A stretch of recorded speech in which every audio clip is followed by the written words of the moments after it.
Hi hello welcome back to my channel Karishma's creative world. ఈరోజు మన వీడియోలో బోట్ నెక్ బ్లౌజ్ ప్యాటర్న్, అంటే ఇది ఫ్రంట్ ఓపెన్ బ్లౌజు, బ్యాక్కి మనం ఎలా డిజైన్ చేసుకోవాలనే దాని గురించి అండి వీడియో. నేను మార్కింగ్ చేశాను కదా మెజర్మెంట్స్, ఆ విధంగా మార్క్ చేసుకోవాలి. ఇక్కడ నెక్ డీప్ వచ్చేసి 10 ఇంచు, పొడవు 14.5 ఇంచు, బ్లౌజ్ విడ్త్ వచ్చేసి 10.5. మనం ఏదైతే షోల్డర్ తీసుకుంటామో 7 ఇంచు, చంక కూడా అంతే 7 ఇంచు తీసుకొని బాక్స్ లాగా డ్రా చేసుకొని రౌండ్గా కట్ చేసుకోవాలి. ఇది నెక్ విడ్త్ 3.5. ఇలా మార్కింగ్ చేసుకున్న తర్వాత ఏదైతే నెక్ విడ్త్ మనం 3.5 మార్క్ చేసుకున్నామో అక్కడ నుంచి మనం 10 వరకు మార్క్ చేసుకొని ఒక బాక్స్ లాగా డ్రా చేసుకోవాలి. పైన వచ్చేసి 4 ఇంచ్ మార్క్ చేసుకొని బాక్స్ లాగా డ్రా చేసుకొని రౌండ్ షేప్ కట్ చేసుకోవాలి.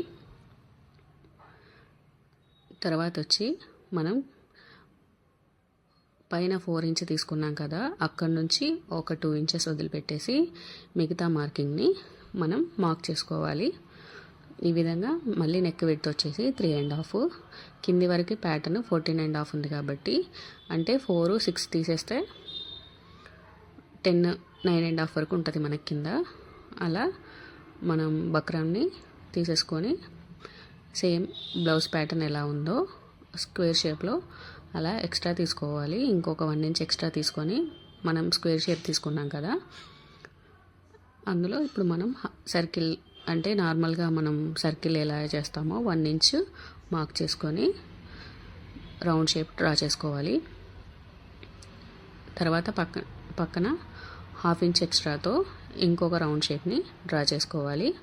ఇలా డ్రా చేసుకున్న తర్వాత ఏదైతే రౌండ్ ఉన్న సర్కిల్ లాంటి ఏదైనా స్కేల్ కానివ్వండి, మీ దగ్గర ఏదైనా ఉండొచ్చు, దాంతో మనం కర్వ్స్ ఇచ్చుకోవాలి.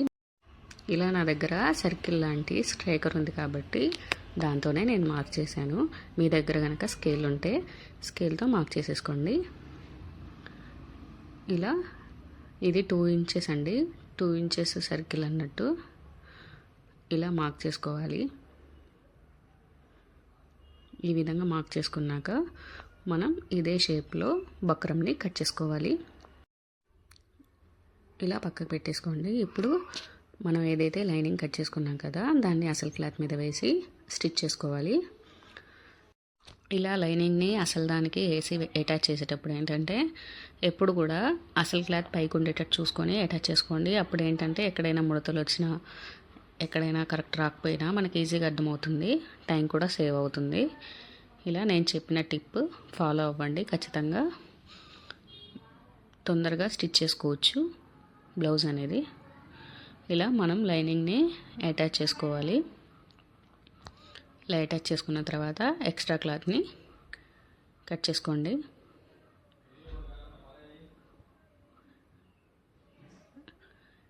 తర్వాత మనం బక్రంని తీసుకుంటాం కదా, ఈ బక్రంని ఇంకొక ఎక్స్ట్రా క్లాత్ తీసేసుకొని ఇలా క్లాత్ మీద బక్రంని వేసి స్టిచ్ చేసుకోవాలి. ఇలా స్టిచ్ చేసుకున్న తర్వాత మనం ఏదైతే ఎక్స్ట్రా క్లాత్ తీసుకున్నాం కదా బక్రంకి అవతల సైడ్, అది 1/4 ఇంచ్ మందం ఉంచేసుకొని మిగతా క్లాత్ని కట్ చేసుకోవాలి. ఇలా 1/4 ఇంచ్ మందం క్లాత్ ఉంచుకొని ఏంటంటే ఇది మనం బక్రం మీదకి ఇలా ఫోల్డ్ చేసుకొని నీట్ ఫినిషింగ్తో స్టిచ్ చేసుకోవాలి.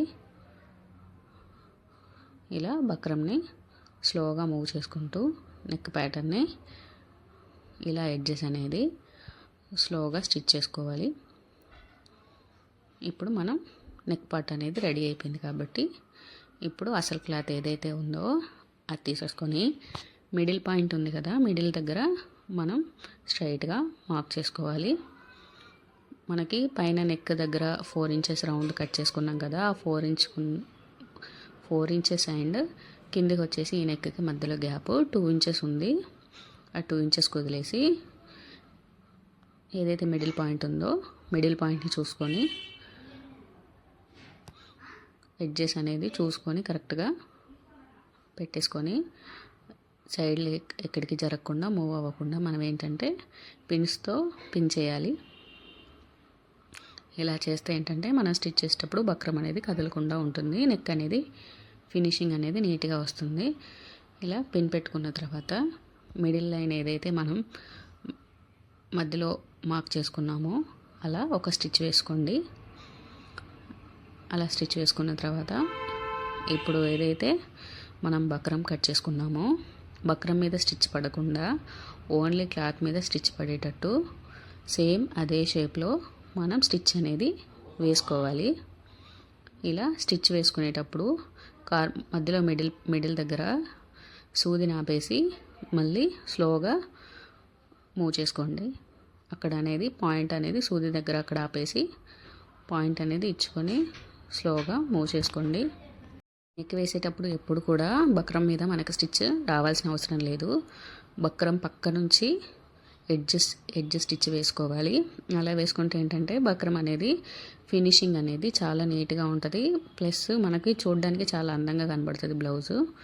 ఇలా ఎక్స్ట్రా క్లాత్ని కట్ చేసుకొని 1/4 ఇంచ్ క్లాత్ ఉంచేసుకొని మధ్యలో ఏదైతే మనం కర్వ్స్ తిప్పాం కదా అక్కడ ఎడ్జెస్ దగ్గర కట్ మార్క్ ఇచ్చేసుకోవాలి. ఇలా కట్స్ ఇచ్చుకుంటే ఏంటంటే మనకు నెక్ అనేది ఈజీగా టర్న్ అవుతుంది. ఇలా నెక్ అనేది టర్న్ అయిన తర్వాత ఇప్పుడు నేను థ్రెడ్ పైపింగ్ లేకుండా నార్మల్గా ఎలా పైపింగ్ వేసుకోవాలి థ్రెడ్ లాగా అనే దాని గురించి చూపిస్తున్నాను.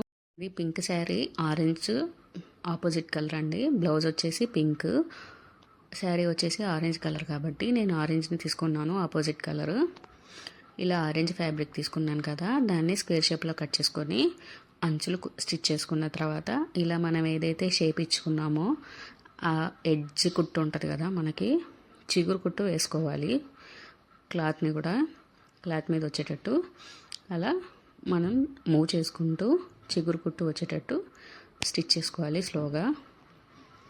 అంతకన్నా ఎక్కువ వస్తే ఏంటంటే మందం అయిపోద్దండి, థ్రెడ్ పైపింగ్ లాగా రాదు. ఇదేంటంటే థ్రెడ్ యూస్ చేయట్లేదు కాబట్టి ఇలా చిగురు కుట్టు వేసుకుంటే ఏంటంటే నీట్గా ఫినిషింగ్ అనేది చాలా నీట్గా వస్తుంది. ఇలా స్టిచ్ చేసుకోవాలి. ఇలా స్టిచ్ చేసుకున్న తర్వాత మనం మధ్యలో 4.5 ఇంచ్ ఆపోజిట్ బార్డర్ తీసుకోవాలి. ఇక్కడ శారీ కలర్ ఆరెంజ్ కాబట్టి నేను ఆరెంజ్ కలర్ బార్డర్ తీసేసుకున్నాను. ఇలా స్ట్రైట్గా స్టిచ్ చేసుకున్న తర్వాత ఇప్పుడు మనం ఏదైతే ప్యాటర్న్ డిజైన్ చేసామో దానికి వేసేసుకొని స్టిచ్ చేసుకోవాలి. ఇది ప్యాటర్న్ చూసుకొని మార్కింగ్ చేసుకొని స్టిచ్ చేసుకోవాలి. ఇలా కదలకుండా మనం పిన్స్ పెట్టేసుకొని మార్కింగ్ చేసుకొని స్టిచ్ చేసుకోవాలి. వీడియో కనుక నచ్చితే లైక్ చేయండి, షేర్ చేయండి, సబ్స్క్రైబ్ చేయండి. Thanks for watching.